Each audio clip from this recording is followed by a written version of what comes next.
Hey everyone, Kyle once again, and welcome back to another movie review. And so I'll probably say a short movie review. Hopefully it doesn't be that long, but it's a film it's a very short film that I just came across from. I was where I usually get a lot of DVDs, not just from Amazon but stores, DVD stores basically. Um, it's a film that came across my eye and got my interest in it. And it's a film that I've not, to be honest, I've never heard of, and it's from 1995. It's a film called The Tale of Tillie's Dragon. Now, like I said, to be honest, I've never heard this movie, but I'm sure some people have. But because I have not heard of it. And it caught my attention because it's a film, it's about a dragon.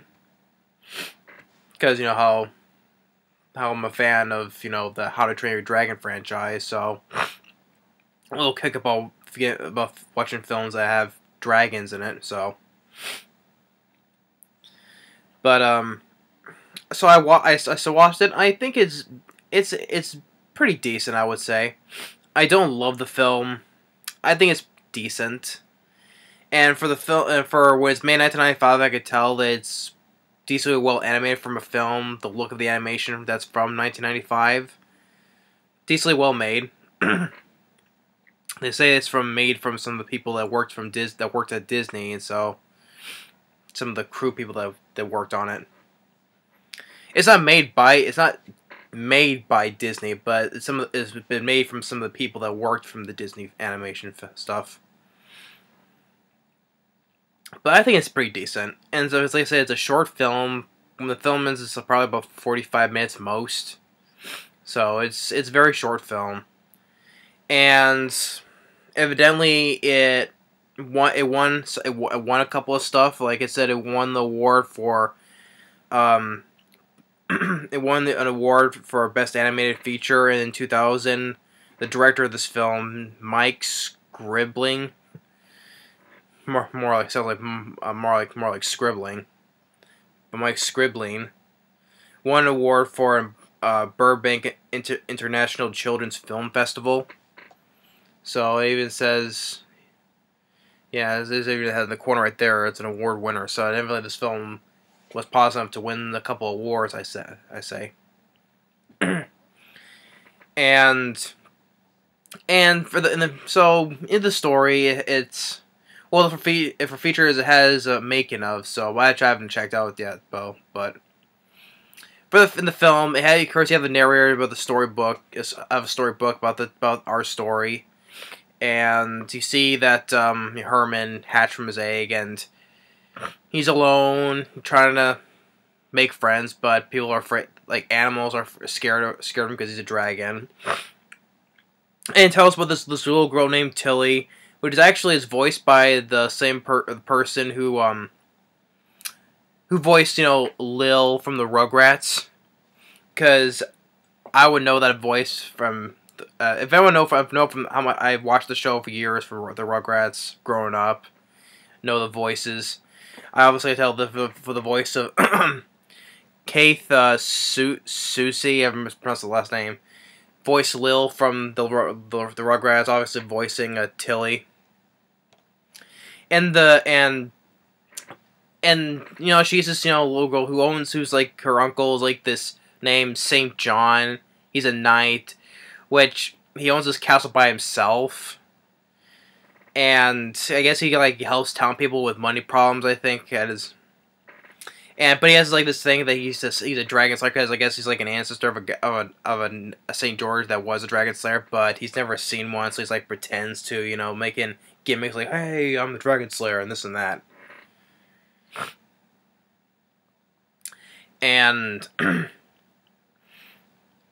And Tillie, makes friends with animals. And the funny thing is, she's in town. There's this little, I guess, I guess a pre-grown flower, and she wants to water it. So she goes to these two places, asks for a glass for some water to water it, and these two people is like, "Oh, go away, we don't need your this and that." Complete douchebags they are. Even though this is a town that has some money problems though, but still, you can just at least give a girl a glass of water. For like, especially for one guy and then a woman owns a pie store. It's like, oh, you don't, oh, people who say they love my pies, but you ask a glass of water, go away. Over a glass of water, jeez. Would it kill just for a glass of water? But then the dragon, which his name is Herman, visits the pie shop and scares the woman, and then gets chased by this dog catcher, and then finds next to Tillie under this bridge, and which is like, Tillie doesn't recognize it's a dragon until he gets his tail up in the water, but he lifts the tail up, which is like the tip of the tail, right? And he's like, "Oh, you're a dragon?" I'm like, "You didn't notice he was a dragon before?" I mean, different looking, kind of reptile-looking, giant reptile-looking thing. But when you lift this tail, you can tell he's a dragon. I mean, you can just tell by if I'm sitting here, it's like, oh, I don't know if you're a dragon. Oh, because your tail's in the water, and it's a tip of it. I could tell. Oh, I'm sorry, I didn't know you were a dragon because of that. I mean, it's just fine these little things I just find funny. So, but his name is Herman, and he can talk. Because apparently he learned how to talk because his egg was underneath the schoolhouse, and he learned how to talk by, with the children, the teacher, learning the alphabet and reading and stuff like that from his egg. And when the dragon talks, it's voiced by a guy by the name of John Kasser.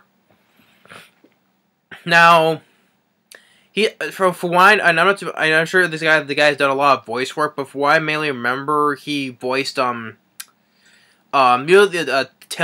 from the Crypt. He voiced his name from Tales of the Crypt. The creepy thing that hosts it. The Crypt Keeper. That's what it was. Yeah, Tales of the Crypt. Oh, I haven't seen that show in years. But I remember that kind of part was the Crypt Keeper. Yeah, that's the guy he voices for Tales of the Crypt. And I can clearly tell when he voices the Herman the Dragon, the voice, like, I can just automatically think of the Crypt Keeper from Tales of the Crypt. Tales of the Crypt. Yeah. So, and she wants to keep him, take care of him. And there's a side thing with this guy who's a mayor, and this guy is an assistant, which, they guess the towns, I guess he wants to do something with the money with the castle. I didn't really understand. I wasn't really paying too much attention, because it's a side thing, a subplot that I just did not care for. And he just wants to build this big tower, and I guess he just wants to get rich or own this castle. I don't really know, but... And, with how, St. George, is generous with the people, but... And...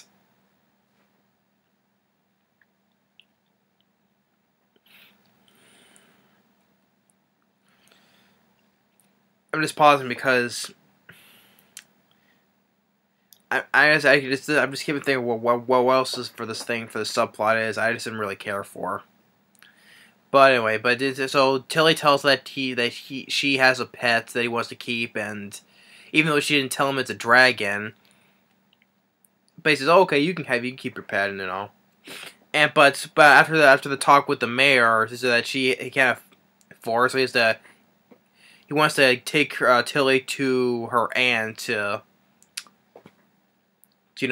raise or whatever, but can't take her pet along, but.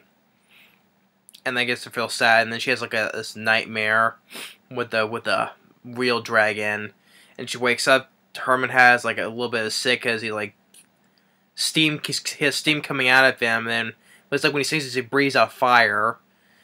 And she takes him to the animal veterinarian, which, yeah, you take where there's all animals, and you take a dragon to the animal veterinarian, he'll know what to do.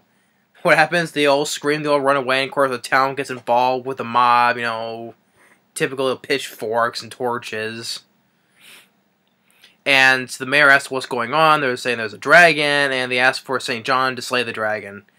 And because of the publicity about there's a dragon here, tourists from all over, they come in, they start paying stuff, for a tourist attraction, basically, for paying for souvenirs and stuff like that, and the town's making money because of that now. It's back on its feet because of the money making from this, hearing about the dragon. But and when this all developed within one day, because St.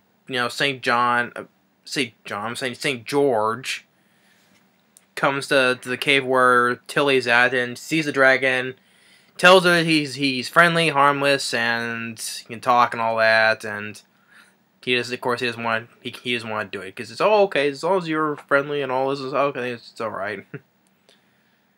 And the mayor comes with a guy, tries.